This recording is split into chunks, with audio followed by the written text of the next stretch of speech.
like that happening. We had a discussion between me and a pagan, and I was recording through OBS, and I went to go check the video, and the whole thing was like silent on my end. Yeah. Well, I It mean, sucked, at man. least they can hear the speaker, so that's the important thing. Yes. I had Oh the yeah. same thing happen, but I had Peter Hitchens on, Christopher Hitchens' brother, Yeah. and his audio was completely gone. They couldn't hear it. But luckily, I had That's to. We noticed during the stream, so what I did was I just took my microphone and just put it up against the speaker, and so they were like hearing him through my microphone. oh wow. Jerry rig Oh, it. crazy, man. Yeah, you got to do it, man. It's crazy. We just we re-recorded. She was nice enough to come back on and discuss the same topic, so it was pretty cool. Who was Even though the? she already heard my opening, she already heard my opening. So like she went back and she had some stuff that I had like given her and put it in her opening. So I was like, all right, that's fine. It's all about learning anyway. Who was the pagan who you had on? Her name was Nash, no last name. That was her handle. So I didn't ask her for her real name or anything. I'd be a little rude, but Yeah. So I've actually been interested in talking to pagans too, because one of the things that I would like to talk about is like the cosmological argument, because from my perspective, that works for just literally anything or any religion that says there is just something fundamental to reality. So I'd like to ask some pagans what they, in their religion, is fundamental to reality, because I know like Thor, as far back as I can go, I think is you got the world tree, Yggdrasil, and then there's like the chaos beyond that. And I think that's something near what their necessary thing is. And so there was a recent video, I think, with Mike Winger or Braxton Hunter or something, and they were saying that, oh, the cosmological argument doesn't work for Thor. I was like, wait a minute. Yeah, it actually does, because their religion has a necessary thing too. But so yeah, I'm but definitely interested. I think probably why they go off of that is because for pagans it's not about like the logic and stuff. Everyone that I've talked to, it's about emotion. It's purely emotional. It's just purely emotional. Where we go back and we would try to discuss it philosophically and scientifically or whatever. Theirs is just like pure emotion. Like a couple of them that I said, hey, for me, I felt that it was true, or I heard the voice of Thor, and it's like, what does that even mean, But it's cool. I don't know if you would get very far with that, but good luck. From my perspective, I think they're pretty much the same. Like, I think that obviously the pagan religions haven't had as many theologians like Anselm Aquinas, those kinds of guys to build up apologetics. They haven't really needed it as much. But I think that all of the same apologetics could work for both religions. And if the pagans took it as seriously and wanted to actually get into apologetics, they could probably just use the exact same arguments and jerry rig them to work equally as well for the pagan religions. That's essentially my interpretation of it. But yeah, I think that because they haven't had those same figures who have focused on the logical arguments, and since they haven't had that much power in society to have to focus on that kind of thing, then they obviously haven't developed the same kinds of apologetics, kind of like Muslims didn't for the most part either, and they're kind of adapting all of the Christian apologetics today. Yeah. Well, the big one with paganism right now is the Norse, right? So um, they will admit that they don't have even much history to build something up like that. So that's one of the things that I've gotten from them. Like their history is contained in literally like the Pros Edda and the Poetic Edda. So they have a hard time even being able to form an apologetic. That's just my experience. Yeah, I mean, I'm not sure. Like, I don't know if the history, like, what is, like, historically, I'm not sure if there makes much of a difference, like, that point. You could base it in a human being, like Ragnar Lothbrok or something, like, say, hey, this guy has some connection to the mythology, but I don't think that the history really adds that much or takes that much away, because especially when you're talking about things that are supernatural. Yeah. Well, I mean, if you're looking for definitions of their gods and stuff, it's kind of hard to narrow it down. So, um, yeah. So that's just from my experience, and what their roles are and stuff like that. So, but yeah. So, yeah, paganism is pretty Yeah. cool. So anyway, David, thanks for coming on. I appreciate you taking the time Yeah, to have a conversation with me. Would you mind telling us a little bit about yourself and your podcast and your channel before you get yeah, started? man. I'm a student. I study apologetics and philosophy, and I run two shows. Well, I help run the second one. I'm a co-host on Skeptics and Seekers, where I engage with skeptics all the time, and they beat me up, probably like Tom's going to do today. And and I also host my own channel, which is Proselytize or Apostatize. And what we try to do is get people on to have conversations like this one, and even debates. We do formal debates too, kind of like your modern day debate, or like any type of debate you watch on YouTube.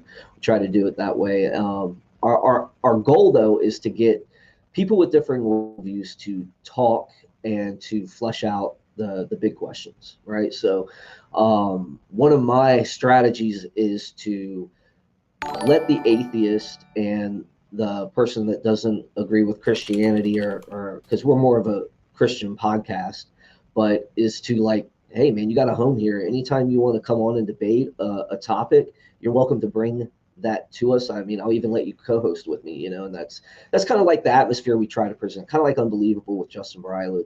We try to give that atmosphere, and kind of like modern day debate does too. So Cool. So I'm an atheist. I debate theists all the time, kind of my thing.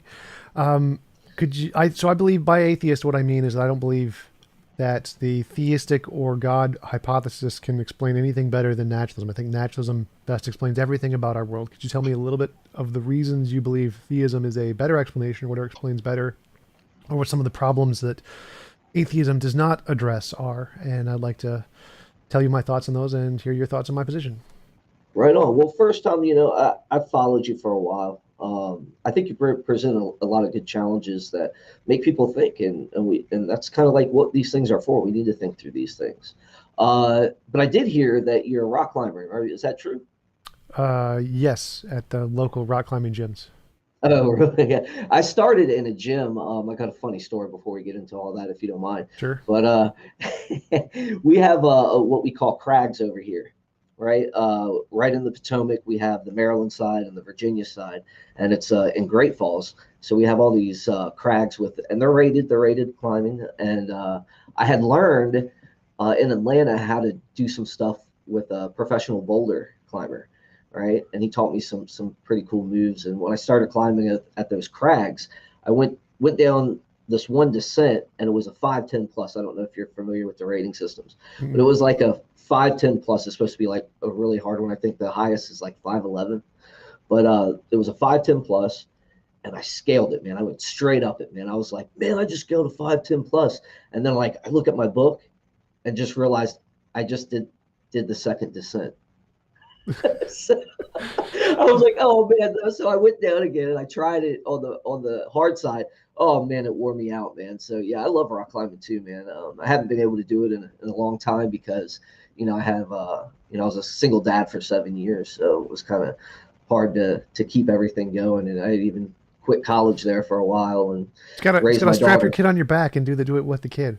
Oh man, yeah, yeah. If they had those type of things back then, it would be a lot better. But everything they have now, they didn't have back when I was doing all, when I first started being a parent. So, but yeah, man, I think theism is the best explanation. I'm a cumulative case guy. I think that the reasons for God, I would go through the same classical arguments that you've heard before. I think that they hold a better explanation of it. So that's basically where I would start. If we're in some formal debate, but I think I look at apologetics and I look at belief like as a puzzle. Obviously, I'm not going to start with a a a cosmological argument if you already believe there is a God, right? So I'm gonna start where I think you're at. That's and I think the best way to do that is getting to know somebody versus just going into arguments. Because I've always held to this moniker that people wanna they want to know how much you care before they care how much you know. So that's kind of like where I go with it. Sure. So I mean, if you have anything specific on that, yeah, I have let's no go on idea what. it. Yeah, so I mean, yeah, so like I think there's many pieces of the puzzle when the those puzzles form a picture. I think the best explanation is theism. So that's where I stand on it. Like, do you think that any one argument is better explained by theism than by naturalism? Or do you think that all of the arguments individually can be better explained by naturalism? I think all the arguments are best explained by theism.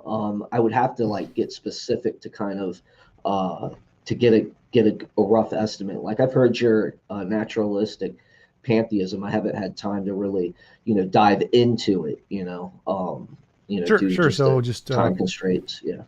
any one argument, which do you think is better explained by theism? What would just So I one of think them the be? cosmological argument is better explained by theism, and I think the teleological argument I do like that All right, let's just start with the more. Yeah. cosmological for the first Go one. ahead. Like, so my interpretation, cosmological argument, everything that begins to exist has a cause. The universe began to exist. The universe has a cause. Like, yes, agreed.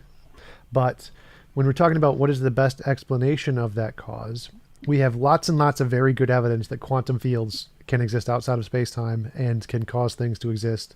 We have no evidence that brains can, so it seems like a much better explanation to go with the physics here and say whatever caused their universe is probably one of those physical quantum field thingies that we have lots of evidence for. And it seems like a very bad explanation to say it's a mind. That would be like saying it's a potato or a pineapple of some kind. Like we have no evidence that such things can exist outside of space-time. So why would the quantum field explanation be not significantly better than the God hypothesis to explain the cosmological beginnings of our universe? So how would you go about saying that these quantum fields actually explain the beginning of our universe? So I mean, yeah, how would you know that and so forth? I mean, yeah. So we look at the equations of general and special relativity in quantum mechanics, and we see if we can solve the equations with removing space and time, because space and time are represented by the lambda symbol in general and special relativity. So if we can solve the problems, solve the equations while removing that symbol, then we can create a thing that can exist outside of space-time. It's essentially interactions that happen without the space and the time variable. That's what it means to solve it without including those principles in them. And so it's if that solution that we have for the equation maps onto reality, then we can have a kind of a thing that exists outside of space-time to cause the universe, and that is the current consensus in physics. Yeah, do we have a quantum theory of gravity though? I mean, I don't think we actually have a successful theory yet, right? We have Because lots I of know theories. there's several models out there. There's several models out there, but these guys always criticize each other, and none of them truly work. I mean, even Carroll said that to Wall when after the Craig debate, right? Well, they all work better than theism. So all of the current models of physics, quantum gravity, string theory, de Broglie pilot wave theory, they're all combinations of equations that have been of stuff that's been demonstrated to exist. So everything in physics, all of the equations are just combinations of things that have already been demonstrated to exist. Like the multiverse hypothesis is a combination of vacuum states and early universe inflation. Vacuum states have been demonstrated in the Casimir effect. Early universe inflation has been demonstrated by Guth's early universe inflation theory, which was made predictions about the CMB, which were confirmed. So all of the parts of those theories in physics have all been confirmed. They're just different combinations of things that we know that exist, as opposed to a God, which is a combination of a bunch of things that we have no evidence that exist, all powerful, all knowing, conscious, non-physical mind stuff. Like, so we don't have any evidence that those things exist, but we have lots and lots of evidence that all the things in physics exist. Therefore, even though we don't have proof of the particular combination of which interpretation, if any, is the correct one in physics, all of the parts have been demonstrated to exist. So it's like if we're saying what caused the footprint in the snow and we say it's a horse, that's a better hypothesis than saying a unicorn, because we have lots of evidence horses actually exist. We have no evidence unicorns exist. So if we're talking about a solution to what caused the universe, if we're building a model with things we already have very good evidence that exists, that model is a better model than one where we're adding stuff that we don't know or don't have any evidence that it exists, like the properties of a god. All right. So how would you say that we don't know that those properties of God would necessarily be a better explanation, especially with all the arguments that are out there? So we have, and like I said, it's a cumulative case. So there's several inferences that you make that go to the best explanation, right? Well, yeah, but do you think that the philosophical arguments in any way compare to the veracity of physics? Like, do you think that the philosophical arguments from Aquinas can in any way compare to like modern quantum physics in its reliability or reference to reality? Like, because I don't. I Yeah, think well, I there's. don't know. Yeah, like I don't know how reliable and the physics are there. I see a lot of different models. Well, at least in my time that I've read it, I haven't been on the cosmological one for at least a year now. So, or I haven't been looking at any news that follows it in the last year. So, but yeah, man, I think that the philosophical can hold just as much weight as the scientific arguments. So I think that that's one of the ways we come to know things. Is there are philosophical truths I think that we can discover. So that's where I would stand on that. So I think they both can work together. Yeah, I think that's really interesting because from my perspective, the science can make novel testable predictions. It can tell us stuff about reality before we know it. We can use it to build computers. We can use it to do a bunch of stuff. Philosophy, not so much. We can pretty much do nothing with it. It's just kind of armchair thinking about stuff. So to me, science seems to be significantly more reliable. If you're going to place your bets on which is true, go with the science every time. Philosophy is just like, nope, don't even consider it. Go with the science. To Yeah, me, it seems but like. Go ahead. but isn't the science though based off of philosophy of science? Yes, but it has an extra aspect, which means it corresponds to reality. So philosophy is like writing a story. You can write a Harry Potter book or you can write a history book. They're both books, but one book is clearly better than the other book. So if we're going to go based off of the which book more likely corresponds to reality, we're going to say the history book does because the history is a book plus facts based in reality, like science is. We're not going to go off of the Harry Potter book, even though it's also a book. So the fact that science is based in philosophy doesn't mean they're the same thing because science is the philosophy plus that extra thing, which is the correspondence to reality. It's required that the properties in this book, in this science philosophy, must be based in reality and can't just be made up by armchair philosophers because we know that making stuff up doesn't tell us anything about reality. You can make stuff up that doesn't exist, so that happens all the time. And because science requires that extra step of we have to differentiate is this imaginary or real, it's significantly more reliable, which is why we can use it to make testable predictions about the world and we can't for philosophy. So it seems like even though you're right, science is based off of or built on philosophy. It has an extra step there which makes it significantly better, kind of like a history book is significantly better than a Harry Potter book when it comes to describing reality. Okay. All right. Yeah. I see what you're saying.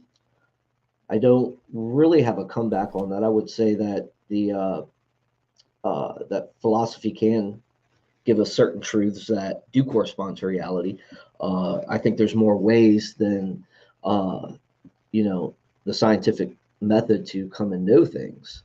Oh, sure. Uh, I would totally yeah. agree with you there. I Okay. wouldn't. Okay. That's kind of like where I was going Oh, sure. I with was it. just making a But comparison. Like, do you think that, from my perspective, it seems like if we're going to like put our money on a horse, which one of these horses is more likely to win or to correspond to reality? I'm thinking the science one is a much more reliable, better way to go if we're trying to answer this question. Especially since we're asking questions of cosmology, we should probably go with the cosmologists and the science. It seems yeah. like that is a much more reliable answer than the philosophy. Yeah, I would say that depends on what race the horse was running, right? So I would say that depending on what we need and what we need knowledge for, would determine whether we use philosophy or we use a strict scientific method for it. Well, could you give me So an yeah, that's example of like which race we would prefer philosophy over science here? Because if I'm talking about which, if suppose the race is I want to know what is true about reality, that's the race. It seems to me science is the better answer in every case here. Science tells is more likely to give me accurate information about reality than philosophy whenever we ask this question. So I don't. So is there a would you disagree with that, or do you think there's a different race where we should be asking philosophical questions? Because I think that's the race yeah. that matters. I well, yeah. I think both. I think any race that gives us a path to discover new things, I think should be just as important. So where you would be strict into, I don't know if it's scientism you're holding to, but if a strict scientism that you're holding to, but if there's another race that gives us that path, and I can't think of an example right now, I didn't prepare for it. Uh, but yeah, I would I would say that we have to explore every avenue of discovery. And I think Sure, that's sure. beholden to us. Yeah. So, I mean, I think there could be several different things. Like, I don't have a list of my arguments out here right now, but yeah. So, but you said a lot. Like, what do the physicists say? What do there's a lot of them that are theists, and I just talked to two astrophysicists that you know and that you've talked to as well that think the best explanation is theism. So, I'm not going to go with just the consensus. I'm going to try to think through it myself. So with the inferences that I make, I think that the cosmological, given the philosophical arguments, given the scientific arguments, I think they do point to a theism more than a non-theistic reality. But I understand where you're coming from completely.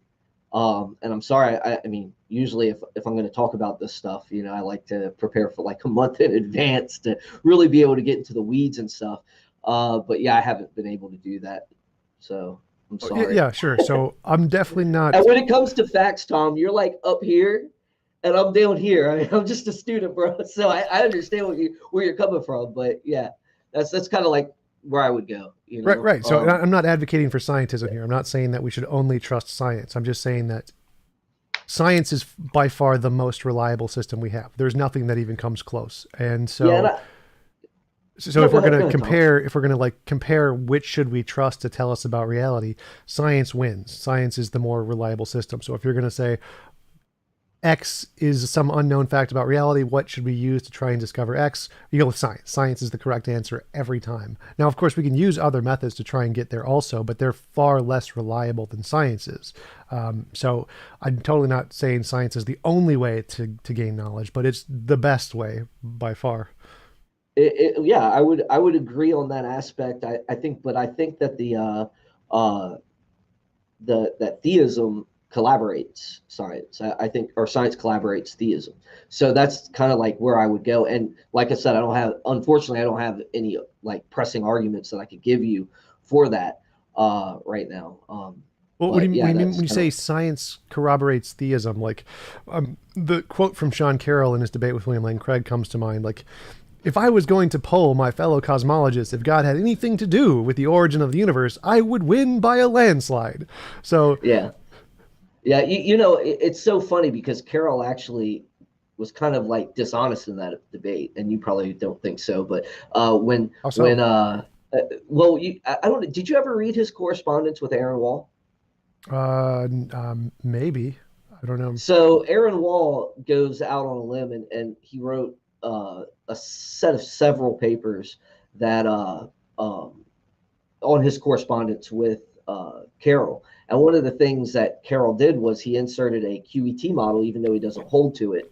And Well, he inserted a they lot of had this, models he didn't hold to. Like, he actually showed a bunch of them. yes, but in that argument with Craig, he did something underhanded, and he admitted it in the correspondence. So I would just look at that if I were you. Maybe that's something that you can study on your own and then come to a different conclusion than me. But yeah, so they talked about it, and yeah, that's from what I can tell. But as far as your thing with Carol taking a poll, I would say that poll would be very skewed. I think you would have a lot of theist cosmologists and a lot of atheist cosmologists too.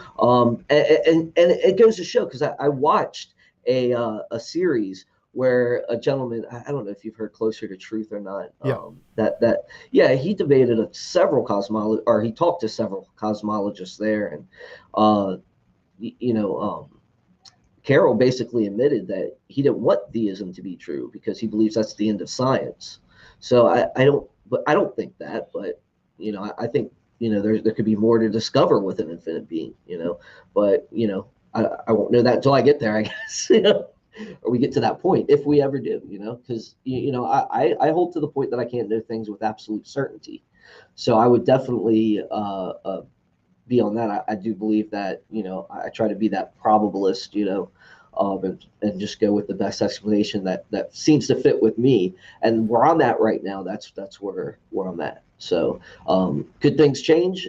in years to come, absolutely. I think if we're not willing to change, if we're not, I mean, there's several things that I've changed in my worldview from when I started, man. I mean, I started it in this weird charismatic movement that was all about word of faith.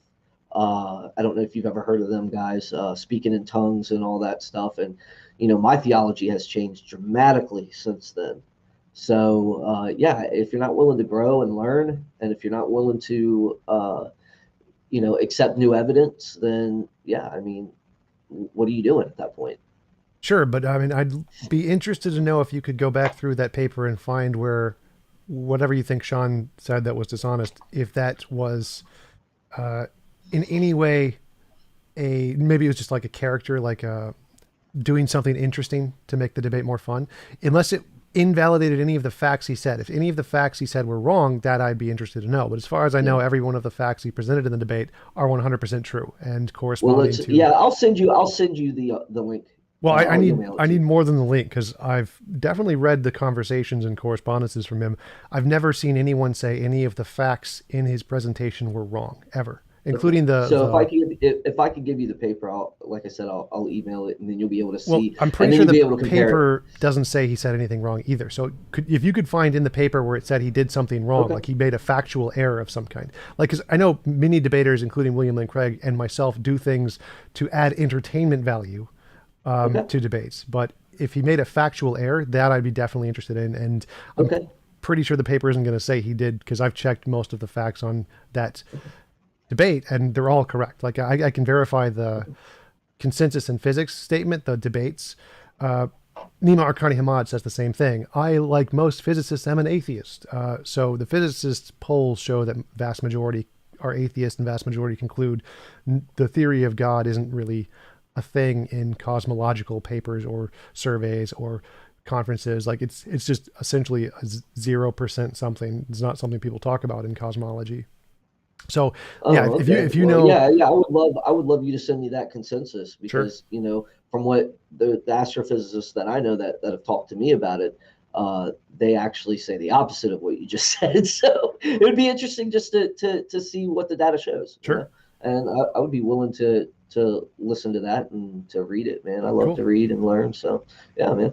Definitely, yeah. And if you find in that paper where it says Sean Carroll made a mistake, please Yeah, let me I'll know. highlight it. Yeah, I'll highlight it or do whatever I can to, Cool, you know, bring it to you.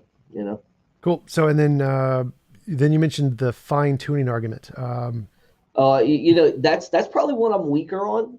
So I would say that that's one that I haven't devoted a lot of time to. Um, so I'm still open on that. So I haven't like fully studied into that in the depth that I should. Sure, sure. Tell me. Um, So just what your so current understanding of it is, and how would that would indicate a god. I think that design requires a designer. So I think that, you know, like the initial conditions of the universe are finely tuned and there's information in the universe, and I believe from my experience, from what I've gathered, that information always requires a mind. So that's kind of like where I'd go on that. Does Uh, that make sense? Yeah, so it sounds like the information argument more than the fine tuning argument, because the fine tuning argument I understand to be the constants of the universe could be in like a bunch of different ways, and there's only a very small number of ways that could produce life. And so the fact that our universe is life producing seems to indicate, like, if we see a dice with a million sides and one red side and it lands on the red side, it's reasonable to infer like a mind deliberately placed it on the red side, kind of an argument. Mm, like I said, I'm not as strong in this one, so I could say that yeah, that's partially it. I think that the fine tuning argument is pretty good. But yeah, I can see what you're saying there. So I don't know where you want to go with that. So you want to Yeah, question so on that? typically, like, the response is Dawkins, where he says, "Who fine-tuned God?" So, like, just like there's infinitely many ways the universe could be, and most of them aren't life permitting. There's infinitely many ways a God could be, and he may not create a life permitting universe. So, example, there could be a God who only wanted black holes, or a God who only wanted hydrogen atoms, or a God who only wanted unicorns. And so, just like there's many different ways the universe could be and only like a very very few with life, there's infinitely many ways a god could be and only very few would produce life. So who fine-tuned God to create the universe this way? Okay, so I would go with I think God is a necessary being. So I would say that, there has to be a starting point. I think God is the eternal factor there. He's the cause there. He's the what they say, causal component or whatever it is. First mover, So I prime would go mover. that. Yeah, yeah, absolutely. So why does, if God, who has the same level of complexity and needs the same level of design, can just be a necessary being who doesn't need to be designed, why can't we just say the universe is a necessary thing and it doesn't need to be designed either for the exact same reason? Because there's some necessary component behind the universe which causes the properties to be the way they are, just like there's some necessary component of God that causes his properties to be the way he is. Yeah, I think that the universe is contingent, so our starting points would be different there. So, like from what I can tell from your naturalistic pantheism, the argument you give there, that you believe, it's what goes back beyond this universe is just more nature. So that's, I understand that. Mine would be that no, nature is doesn't go back that far. It is God. He is the eternal property Right. So that so began the universe. the question is like either one could have, the God create could have created the universe, or like a natural quantum field, which is naturalistic pantheism, could have created the universe, and the natural quantum field could just be the necessary thing, and the necessary thing isn't finely tuned because it's necessary, just like God is, and it could create the universe as we see it to produce life, and it's determined to do so because of its properties, just like God is, because He's moral and wants moral beings. So it seems like the naturalistic explanation here is a better explanation of the fine tuning, because just like God doesn't need to be fine tuned, well, then the quantum field doesn't need to be fine tuned because it's a necessary thing, just like God is. So why would a God be a better explanation of the fine tuning here, since it's only fine tuned if it's a non necessary thing? Now, let me ask you this: don't they say that the quantum realm is dependent upon this realm? No. Okay. I I saw somewhere that I wish I had my notes. I have stuff on it, but uh, yeah, yeah, I think that it's dependent upon this reality. I thought so. I Not could be wrong sure. there. Not Yeah, sure what you mean. I'd have to look. I'd have to look into it. But yeah, I mean, I don't know off the top of my head. What was the last thing you said? That the So naturalistic. naturalistic pantheism, the quantum field is a necessary thing, and so it can create the universe just like God does, but it's not, you don't need a conscious being, and it could be, and it doesn't need to be fine tuned because it's a necessary thing just like God is. Therefore, the naturalistic explanation is just as good, if not better, than the theistic explanation to explain the fine tuning of the universe. So, like, if it's like, if yeah, I would have to see where that the quantum realm would have to be some sort of necessary agent, and it's not contingent upon this reality or uh, the reality, anything beyond that. So it's, well, I don't know what you mean by contingent on this reality. So God Yeah, exists in reality, right? He's not imaginary, because if you don't exist in reality, you right. don't exist. So Yeah, yeah, obviously the yeah. quantum field and God would both exist in reality, and they would be the necessary thing, and then they would create the contingent universe that we're in. But it isn't. Couldn't the quantum realm be contingent upon something else? Sure, but so could God. God could have been created by another greater God, but we're just going to say, just like you do, that nope, the quantum realm is the necessary thing, just like you say God is the necessary thing. And if you're talking about a created God, you're just not talking about the same thing we're talking about. Yeah, I mean, obviously our definitions would be different on what God is. So I would describe God probably as a maximally great being that is eternal. So I would go off that. That would be like my hypothesis based on everything else I experience in this reality. Right, So right. I So I would would, just say that the quantum field is a necessary thing, and that's my hypothesis. So it's not created. well, yeah, and we both can't prove a hypothesis. We don't have to prove a hypothesis before we start making our observations. So if you want to go with that, that's fine. Sure. So, So but would you say that God is a better explanation of the fine tuning than the necessary quantum field? from from the inferences that I have so far, from what I've studied in the past, then yes, I would say that for on my understanding, my hypothesis is better fits the data. How so? That's a good question. I don't have my notes. I didn't prepare, Tom. I'm sorry. I don't have a lot of preparation for this, man. So yeah, I just basically would come to that to say, uh, from what I've gathered in the field of cosmology and what I've seen and who I've talked to, that better, God is better, better explains that data. So I mean, that's basically all I can give you right now, bud. I'm sorry. Yeah, I'm gonna need some examples. I can't really like just. Oh, I know, So and we like, can't go anywhere on that. So yeah, that's why I said, man, we have to be really general because I'm so entrenched in like communications and tech right now that it's hard for me to even like get concepts outside of that right now because sure. that's kind of like where my devotion is right now. So So yeah, you I kind of would. picked a bad time to interview me.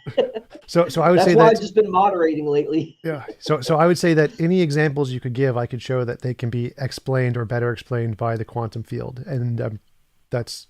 I'm happy to show you that's the consensus in physics by a large margin. Like no one talks about God in the physics community. There are definitely some very small percentage of theists. It's not a big percentage at all who are in cosmology. I definitely know many who are like Luke Barnes, Jeff Zwirink, Hugh Ross, definitely, but they're this extremely small minority. But and if you ever come up with any, we can talk about those again when you come up with examples. I can show you how those can be better explained by the quantum field. But or, are there any other arguments you think that could are better explained by theism than the naturalistic pantheistic quantum field? Well, you already know I don't have a detail. I don't have detailed arguments out in front of me right now, but I do think that the moral argument and the historical argument for Christ is pretty solid. Yeah, and then you have your own religious experience. I think there is some weight in that, even though I wouldn't use it in an argument to try to prove God to you. But But that's that's kind of the like where history I one. I would. really like the history one. Tell me what. So I agree Jesus existed. I don't think he. I'm not a mythicist, but why would that be indicative of a god? What about the test? What about the evidence? The historical evidence would indicate the resurrection or miracles happened. What do you mean by what do you mean by like are you talking about like I think the scriptures are reliable. I think we can go back and show that the gospels are reliable historical documents, that they're Greco-Roman biographies, and that the things that happen in them we can have confidence that they happen. So I would go with that, and then the resurrection. I'd give you the basic minimal facts approach you probably heard before. So yeah, that's where I am on it. Sure. So I mean, I definitely think that much of what happened in the New Testament was true, but that's like there are many historical documents from that time period that include things that are miraculous, and we accept all of the historical facts and reject the miracles. So, like Roman historians wrote about the founding of Rome being from Romulus and Remus being raised by a wolf, but we think that's false. Even though these were historians, pretty much everything they wrote was accurate. We think that's false because in history, testimony doesn't count for things that don't have an empirical basis. So any kinds of claims of miracles, magic, mythical creatures, the paranormal, supernatural, UFOs, those aren't taken seriously in historical documents because in order for testimony to count as evidence, it needs to have an empirical basis. Like if I told you I saw a dog, that would be reasonable to believe. If I told you I saw a unicorn, you should not believe me. And the reason for this is because dogs have an implicit empirical basis. Like there's lots of things about dogs that have been proven independent of our testimony. They're like DNA, bone structure, chemical composition, what they're allergic to, how to train them, et cetera, et cetera. None of that exists for unicorns. So if you have an empirical basis, an implicit empirical basis, then testimony is reasonable to believe. So if history says Lincoln was shot in a theater with a gun, perfectly reasonable. Hannibal crossed the Rubicon, perfectly reasonable. Romulus and Remus were raised by a wolf? No. Thor came down and crushed some giants? Not so much. And so in history and in criminology, it's the same standard used in courtrooms, testimony doesn't count as evidence for things that haven't been demonstrated to exist empirically, essentially. And so the same thing applies to history, which is why most historians don't take the miracle claims of the Bible seriously.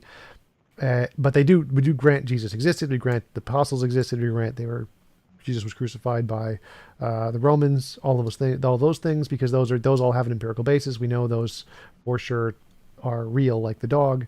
But the miracles, not so much. Those we don't take seriously, just like we don't take them seriously for any of the other claimed miracle workers at the time, before or after. Yeah, well, you see, like, again, this is also a problem with the starting point, right? So you would have, like, because I believe in God, I believe that miracles are possible. And I think that all the evidence that we have that Jesus existed, he was crucified and stuff like that, it makes it more believable that, these things actually happen with it, especially with the way they're set up. They're not meant to be read as legend, where you would have the Remus and the Wolves, that, it's obviously inserted myth, right? Well, no, that was in a history book, so by Yeah. Roman historians who wrote it as literal facts. That was meant as a literal They thing. they meant that as literal Yep. facts. Are you sure about that? Yep. Okay. If you could send me some stuff on that, that'd be great. Sure. Yeah, if you could. I mean, you don't have to. Yeah, I've actually talked about this with several There is one theists. thing. There is one thing I want to jump out of the conversation on. Are you sitting on a seashell, dude? Because I Nope, swear this is a that chair. couch, that recliner looks like a daggone This is a seashell. Every lazy time I see boy. you debate, yeah, every time I see you debate, Tom, it's like, is he? It's like it looks. His chair looks like a seashell. But anyways, go ahead. You were saying you talked to a lot of theists. Yeah, on my channel, I've talked to theist historians, and we talked about this before, that there are many historians who did insert mythical events as actual historical events. So it wasn't written as a fiction. They wrote these because they believed they were true about the history of Rome. This is really common. Most historians in the past included things that we now consider to be mythical because of our current understanding of science. So it's not surprising that people included these in documents that were considered to be historical. It happened all the Yeah, time. yeah. I would have to look into the specific ones, but from what I can gather so far is that these guys really did believe that Jesus rose again and were willing Sure. to die for it. So if these guys historically were willing to die for that, I think there lends some credibility to their testimony. So Wow. I mean, you're not going to die for what you know to be a lie. I don't think. Well, sure. The So fact that they believed it, though, it doesn't add evidence that it's true. it makes a good case for it to be true, I think. So bereavement That delusion. along, so yeah, I mean, if you're going to go with the delusions or illusions route, I don't think that best fits the evidence. I don't think people have the same kind of illusions all the time, and they end at a certain point. They don't continue, right? So bereavement delusions are experienced by 60% of people, where a loved one dies and they see and hear them and have physical interactions with them after their death. And they are persistent, and we know they happen to the same level and greater levels than what was attested to by the apostles.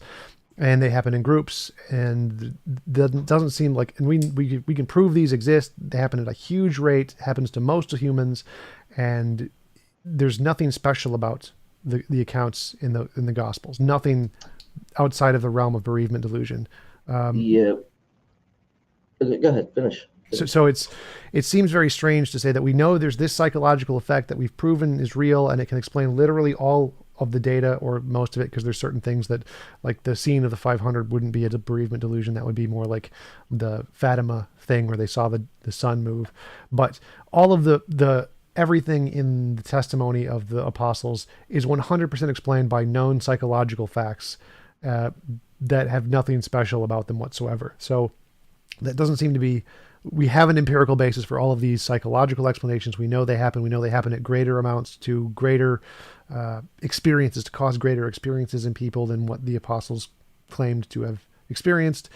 There doesn't seem to be anything special about the Gospels here. It just seems to be basic, cut and dry bereavement delusion, psychological effects we know can perfectly well explain right now today. Well, I don't. I would disagree on that. I think that a delusion or an illusion or whatever you want to call it there, if it, we're talking about groups of people that saw him at the same time, not the Fatima that he told Thomas to touch him. And if we're going to say that the Old Testament or the New Testament is reliable, with all its facts, then I'm going to go with that. Yeah, Thomas did actually touch him.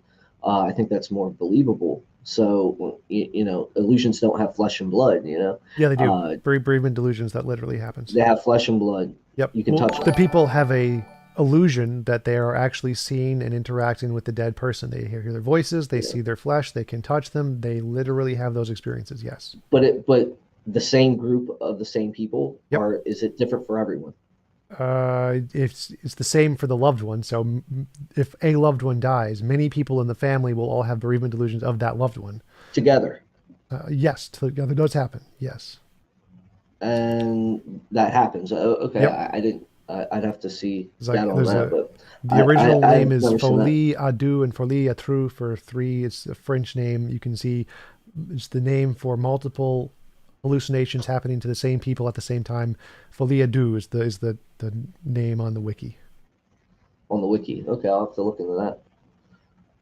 But yeah, so but as far as I could tell, without that, without knowing that, I would still that obviously I go with what I've learned. So um, yeah, and then obviously the other evidence that corresponds with it, such as the reliability of the Gospels and stuff like that. That's where I came to my conclusion on. So Well, do you and like I think? said, I'm still willing to learn. So we've got to. I have to take stuff like what you just said into consideration. I'd Sure. be more than willing to look at it. Well, do you think the reliability of the the history books of the Roman, I think it was Tacitus or I think it was Tacitus who wrote a history book, or Pliny, I think maybe it was Pliny, who wrote a history book about the Roman Empire, and it was extremely accurate, more accurate than the New Testament, significantly more accurate. And he included the Romulus and Remus story. Does that mean that we should believe the Romulus and Remus story just because all of its other facts were accurate? I'd have to look into Pliny again. I think that I haven't like read all of his works, so I'd have to um, look into his specific account there and see what type of history that was that he was writing. If Okay, it was well, just let's just something he learned and so forth, then versus he was actually putting that myth in there. I would have to see. So well I don't know. I he really don't like it.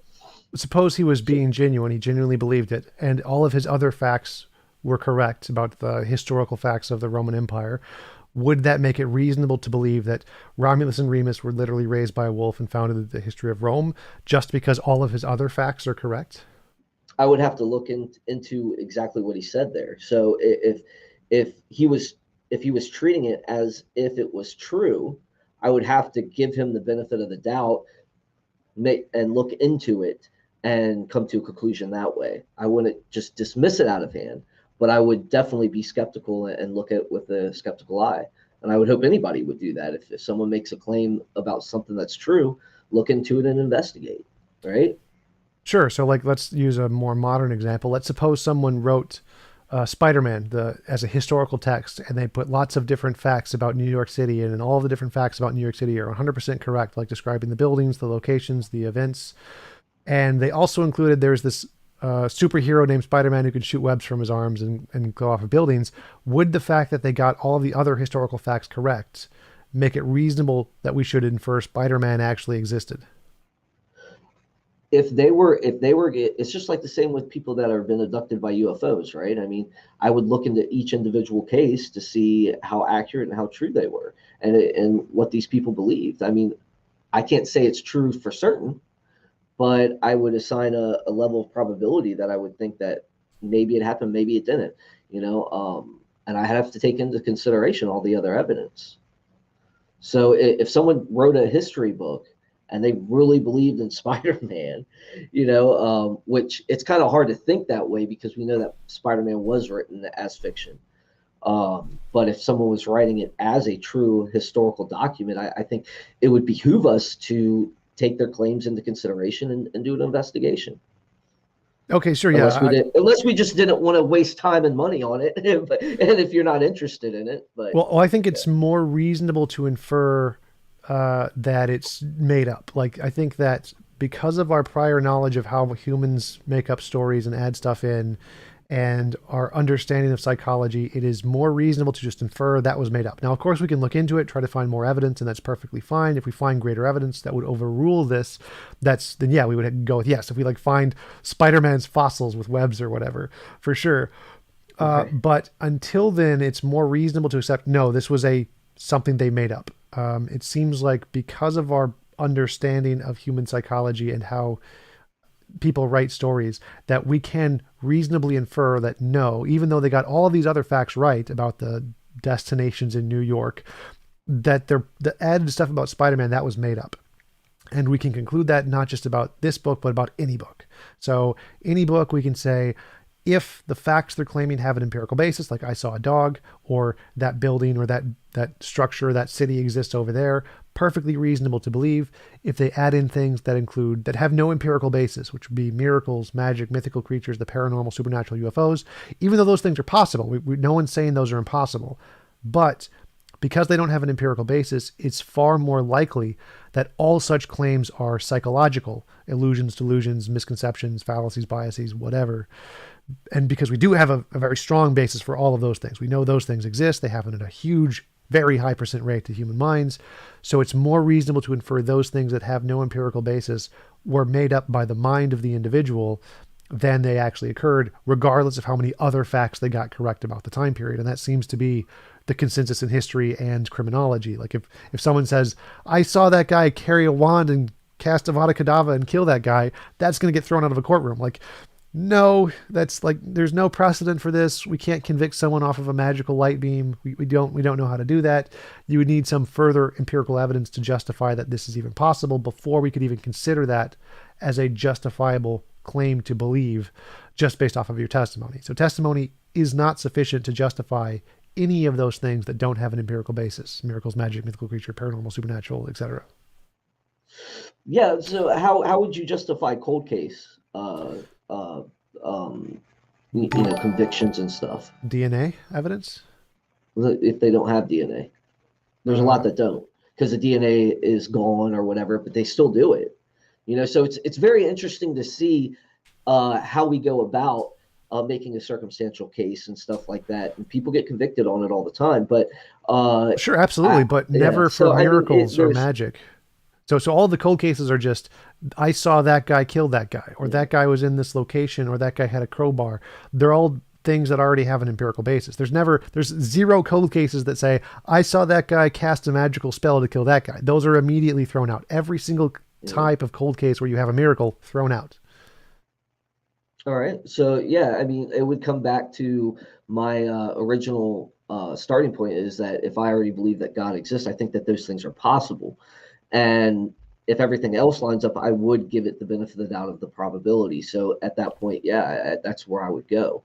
Now I understand what you're saying about coming to a place of skepticism when you first look at it. I think that's a good idea, even though I don't think we can escape our biases at times. We try to look at everything objectively as we can, but those biases do creep in at times. So What yeah. bias is here? So I'm not excluding the possibility of miracles. I'm only Oh using the yeah, evidence we have. absolutely, So just absolutely. where I don't presuppose there, let's say I assume there is a God and miracles are possible. Should I believe that this person's account was a real miracle or something they made up? And if I look at the evidence of human history and say, oh, this is something that people make up all the time, there's nothing special here, it's more reasonable to conclude it was made up. Like, I don't know what your position on miracles is, but like many people claim, God helped me get my car keys. Like, should we believe that's a miracle, or should we believe that that's just they found their car keys and happened to pray and thought it was a miracle? Yeah, I think there could be a case for both there. I mean, I don't think that miracles per se are. Of course I look at it through the lens of providence, and then miracles are something that don't really happen. Again, I don't have a write up for my argument on miracles right now. I don't want to, Tom. Like one of the biggest things for me is I hate to misspeak.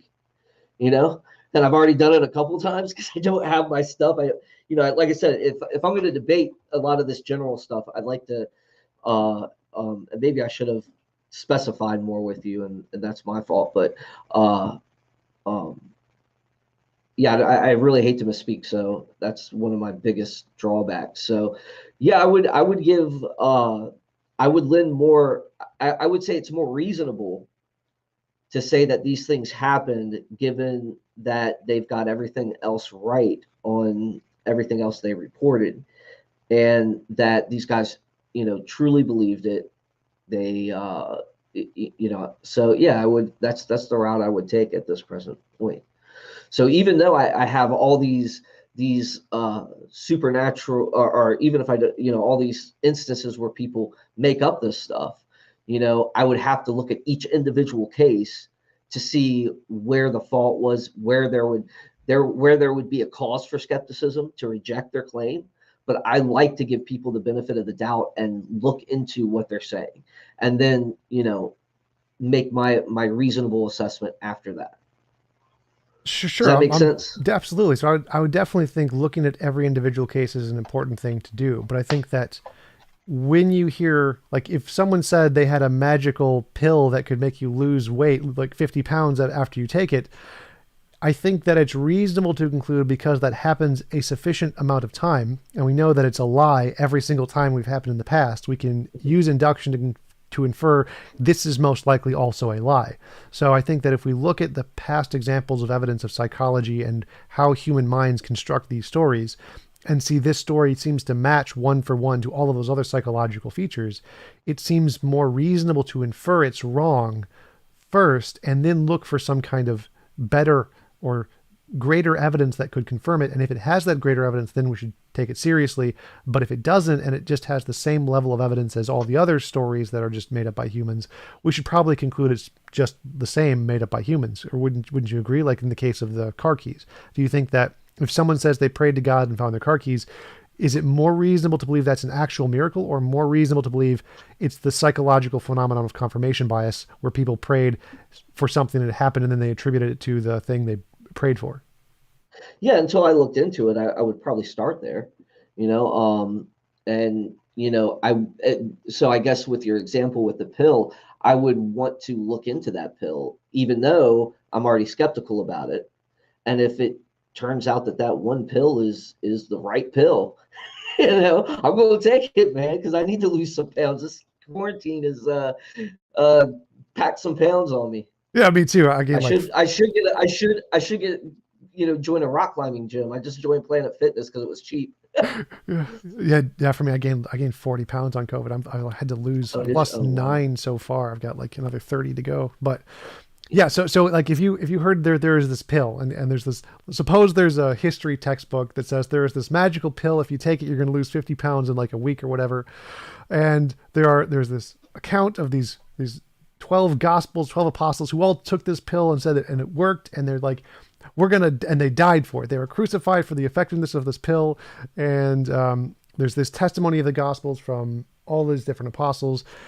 And the pill comes in a box. Like, you discover the pill in a box with this testimony. Would you take the pill just based off of the testimony of the New Testament, of the testimony of the apostles, the fact that they died for it, the historical reliability of all the other facts in the gospels? Would you take the pill just based off of the testimony in the New Testament?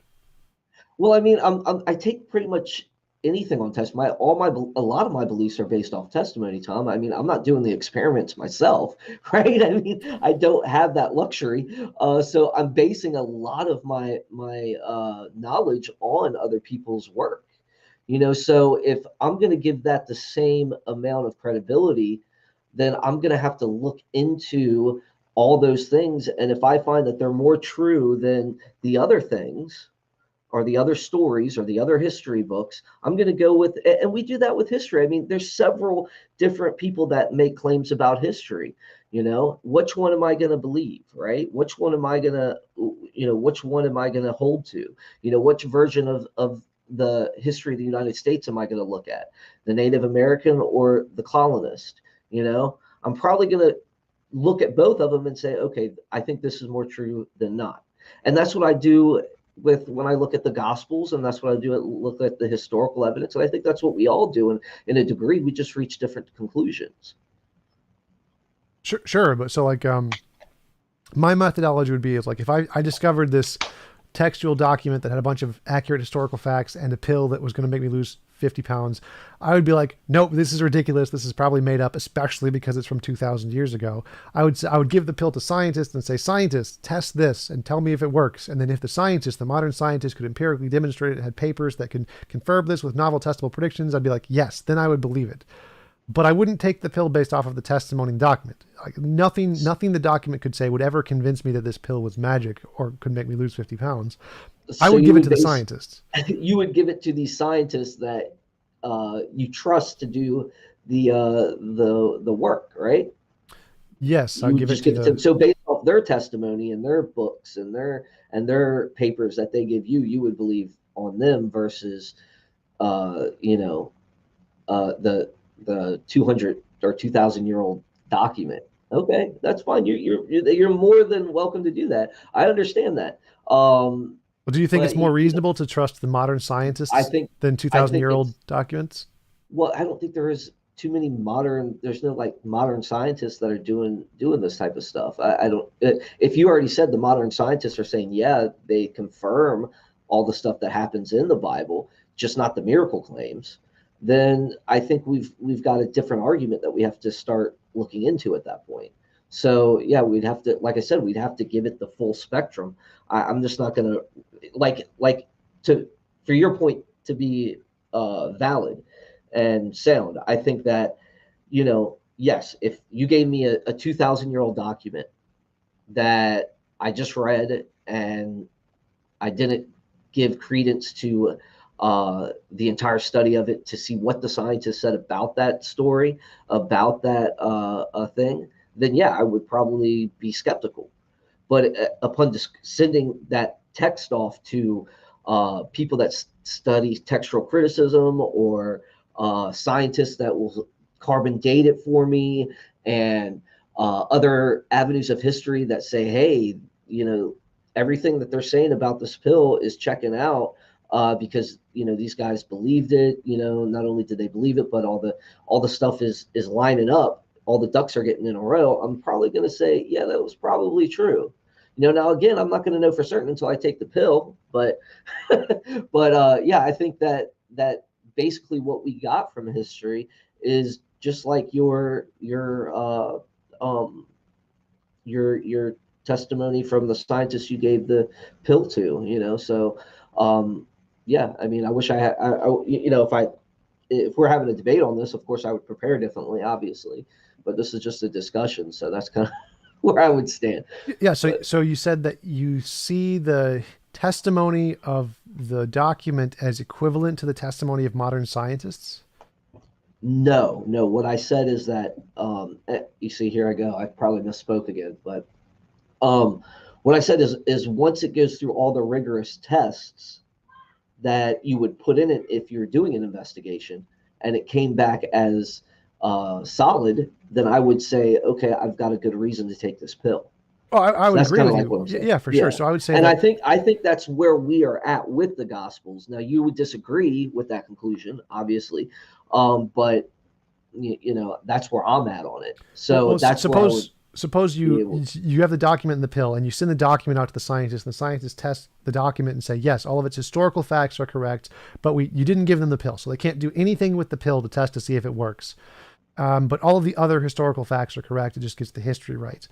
Would you take the pill, or would you be justified in taking the pill, or should you send the pill out to be tested? Like, should you, if the testimony in the document from the historical facts are reliable, should you infer from that that this pill is reliable, or should you still infer that people have made this claim for thousands of years, they've all been wrong, it's all been bunk, we should probably infer the pill is probably bunk also, and then send the pill itself out to be tested? So that's the difference between my interpretation of the Gospels is that the pill being the resurrection and the miracles. Scientists have never tested that. That's like you having a pill and you've never given it out to the scientists to be tested. So we can say nothing about the miracles, but all the other facts are right. So we can confirm the historical facts. Like, yeah, you got Jesus lived, Jesus was crucified, et cetera, et cetera.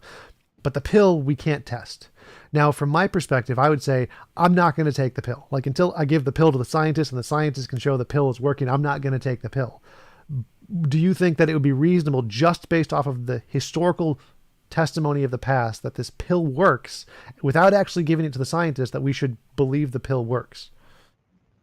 I would agree with you that you should send off the pill, just like I would infer that all the evidence that I've gathered, plus the Gospels itself, because it's part of a cumulative case, add up to God, and the truth of the miracle claims, like an argument for miracles and stuff like that, that's where I would make my determination. Once I gave a thorough view of all the evidence. Yeah, I don't think the historical argument alone is good enough, but I do think that the historical argument, along with all the other arguments that I've studied over my lifetime, add up to saying, yeah, this is trustworthy, this is reliable, and so forth. So I'm your typical theist here, an apologist, Tom. So I'm not going to give you anything new that you're going to be able to like that that you haven't dealt with before.